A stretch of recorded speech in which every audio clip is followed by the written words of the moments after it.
Condet merupakan kawasan cagar budaya. Pada tahun 1974, peresmian itu ditandatangani oleh Gubernur DKI Jakarta, Bapak Ali Sadikin pada waktu itu. Kebudayaan, karakteristik, tumbuh-tumbuhan, dan sejarah Betawi sangat kental di wilayah Condet, dan bahkan masih sampai sekarang.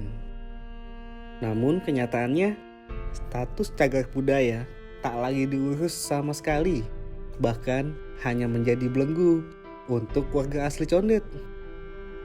Berikut saya sajikan kisahnya.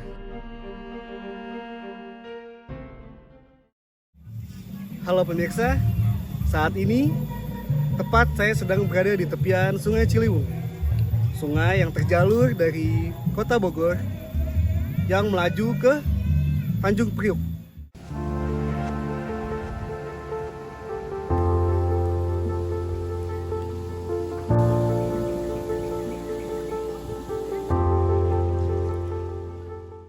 Di lokasi saya sekarang masih ada yang membawa khas tradisi pada zaman dulu, warung kopi dan warung-warung penjajan kuliner Betawi, yaitu warung kebon. Penasaran nggak? Ikut saya yuk.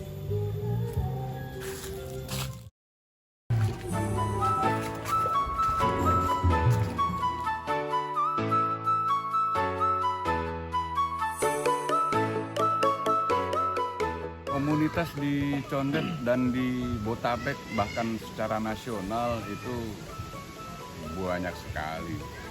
Istilahnya ada yang memang konsen di bidang konservasi, pendidikan, ekonomi. Di ekonomi yuk banyak banget ya, ada kuliner, ada yang coba dari kegiatan agribisnis. Banyak hal di komunitas pendidikan juga, banyak mahasiswa ke sini. Mereka datang ke sini ya ngobrol-ngobrol, betah, butuh makan, butuh minum, butuh cemilan-cemilun lah ya istilahnya. Coba kita sediain di sini daripada mereka harus keluar ya kita sediain di sini sedikit-sedikit ya. Kayaknya banyak juga dukungan dari kawan-kawan yang pernah berkunjung di sini. Bang bikinin kafe nih di sini, bang bikinin makanan dong sini, kopi teh aja kan kita yang namanya datang ke sini nih mau berlama-lama kalau kagak ada cemilan-cemilunnya kan juga nggak asik gitu.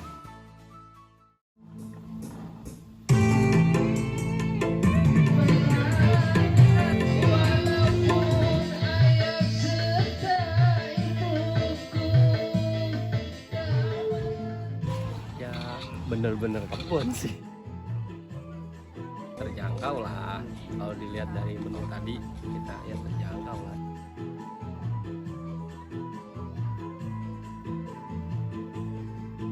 Satu suasananya mas, outdoor ya, sejuk, masih banyak pohon-pohon, budaya Betawinya masih kental sekali, kulinernya juga Betawi asli banget.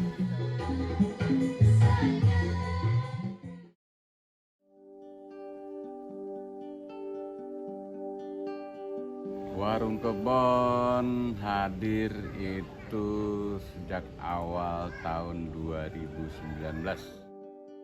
Yang mau kita promosikan itu makanan-makanan tradisional.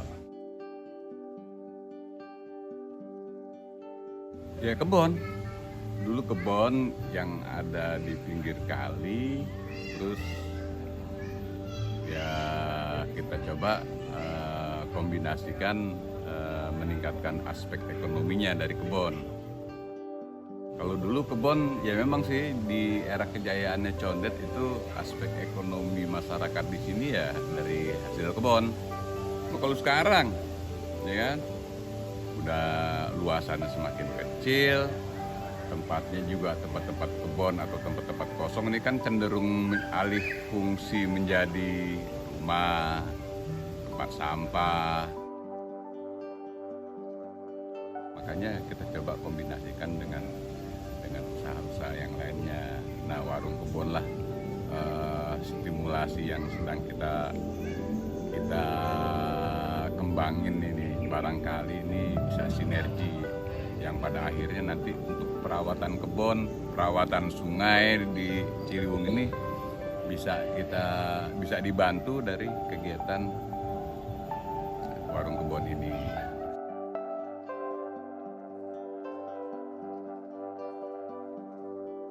Terus juga warung kebon ini saya rencanakan ini menjadi stimulasi untuk kepariwisataan di sungai dan di Condet, yang coba menyajikan potensi-potensi tradisional, potensi alam, potensi Ciliwung, potensi budaya, potensi kuliner. Ada banyak hal ya yang produktif gitu ya, yang pada akhirnya bisa kita sinergikan sama kegiatan konservasi alam.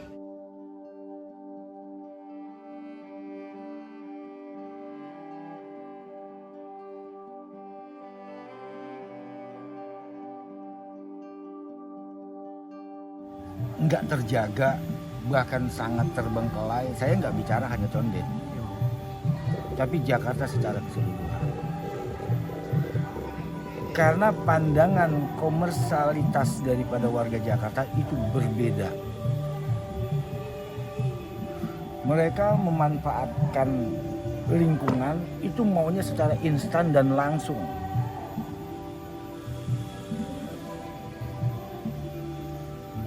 Kenapa saya berani katakan demikian? Kalau mereka tanam salak, itu kan perlu proses berapa lama, perlu perawatan dan sebagainya. Didesak oleh kebutuhan dan juga orang yang maunya sekarang serba praktis, daripada nanam pohon salak, mendingan nanam tembok. Udah jelas 1 pintu 1 bulan 1 juta. Saya punya 10 pintu 10 juta. Nenong-nenong kagak ngapa-ngapain. Nah, terbawa pola pikir yang model seperti itu, anak-anaknya pun jadi begitu. Enggak ada lagi langkah upaya. Makanya saya tekankan semua dengan anak-anak saya pribadi. Akhirnya apa? Saya yang sadar akan lingkungan.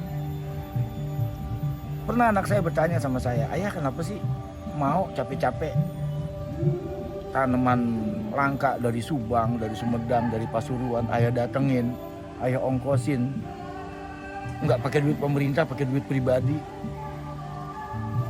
Saya bilang sama anak saya, pengertian masyarakat selama ini, orang pada umumnya yang namanya bersedekah cuman sama manusia. Padahal terhadap alam ini pun juga harus kita bersedekah, berbuat baik. Kita tanam pohon di situ, nggak perlu ingin dicatat sama manusia. Karena apa? Yang punya alam ini sudah mencatat kita. Nilai historis daripada Ciliwung terhadap kehidupan kota Jakarta ini adalah sebagai masyarakat di sini adalah sangat-sangat vital. Boleh dibilang urat nadi daripada tanah Betawi ini adalah Ciliwung. Urat nadi.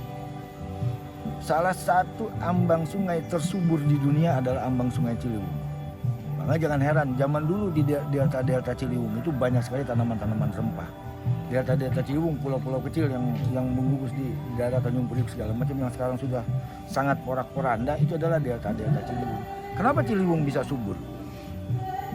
Karena Ciliwung itu dari hulunya sana dia selalu membawa debu-debu vulkanik dari puncak Gunung Gede. Bahkan tanaman kopi yang ada di bantaran Ciliwung itu terkenal dengan Javanese coffee.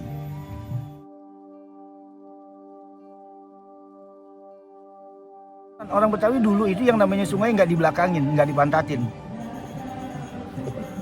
Dulu sungai itu di depan rumah, sehingga dia tertata dengan rapi. Karena sungai itu memang kehidupan mereka.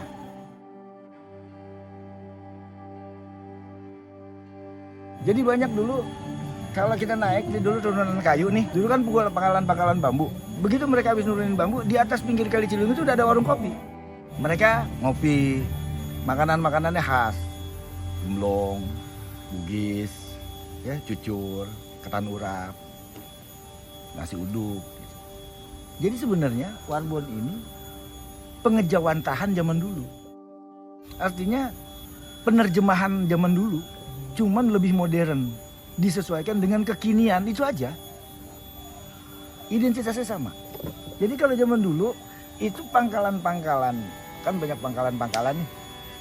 Pangkalan eretan apa segala macam. Orang dari selatan nyebrang ke sini ke timur ya kan. Ini kan ke arah timur. Kami Jakarta Selatan kan dari barat nyebrang ke sini segala. Itu di atas sudah pasti ada warung kopi.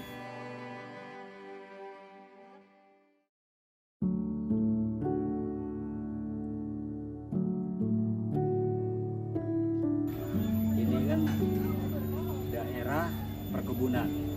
Ya. Jadi sebagian besar masyarakat Betawi itu adalah petani buah. Yang dikenal itu kalau condet, salak dan duku. Ya. Kalau bicara masalah salak, udah pasti kalau di Betawi ini ya condet. Waktu itu masih zaman gubernurnya Pak Ali Sadikin, mereka memang menjaga betul masalah perkebunan ini, sehingga diberikanlah SK perkebunan ini. Condet itu sebagian besar memang daerah resapan. Saya sangat mendukung sebagai masyarakat Betawi dengan adanya SK itu, mendukung sekali. Karena apa? Karena kita cinta alam.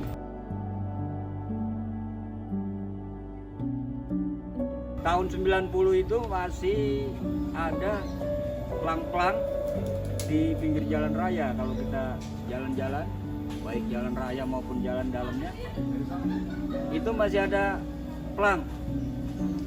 Dilarang membangun tanpa izin IMB itu. Sekarang udah berubah. Dilarang buang sampah. Karena udah habis ini. Iya. Hah? Udah habis pembangunan ini. Udah Ini yang saya sayangkan.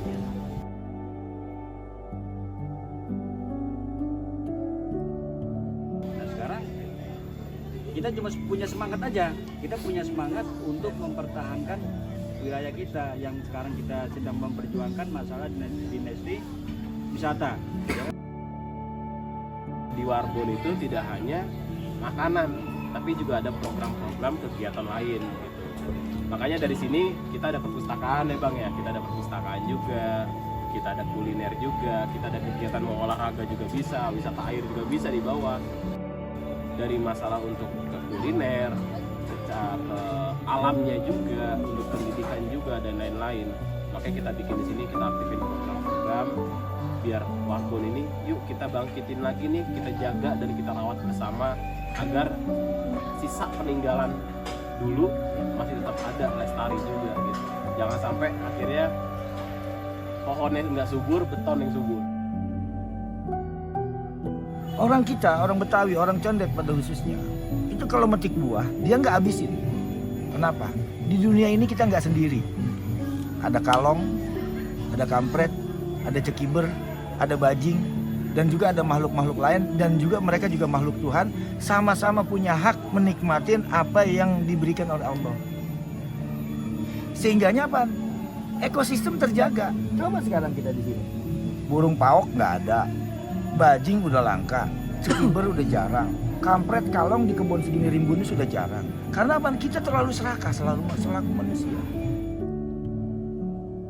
Bukan hanya sekedar wilayah, nilai histori Condet adalah harta karun yang amat berharga bagi warga aslinya, dan banyak yang masih terkubur dan diabaikan. Biarkan generasi selanjutnya yang akan menggali kisah-kisah berharga dan keemasan itu. Saya akhiri kisah kali ini, sampai berjumpa pada kisah-kisah lainnya. Mau ngopi nih di warung kebon nih. Ternyata pas datang ke sini dia bisa kenal sama pohon capi, pohon ninjo, pohon aren, ngelihat sampah di Ciliwung.